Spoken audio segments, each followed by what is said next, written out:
ছোটবেলায় কারা এই গাছটার, এদিকে আসো, এই কারা কারা এই গাছ দিয়ে এরকম করে খেলছো আমি আজকে দেখাচ্ছি। এই যে দেখো, এই গাছের কাণ্ডটাকে এইভাবে ভাঙলাম, এখান থেকে একটা কষ বেরোবে, আর আমরা ছোটবেলায় এরকম করে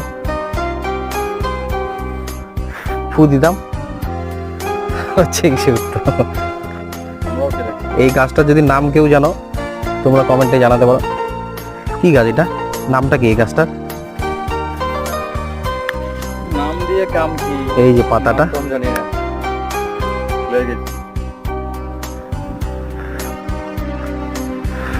ইস, উঠতেছে ছবি এগুলো।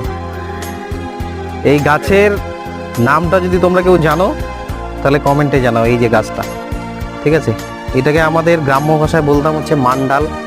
এখান থেকে একটা কষ বেরোতো, এই কষ মান্ডাল মান্ডাল বলতাম। অনেকে এই গাছ দিয়ে সকালবেলা করে ব্রাশও করতো।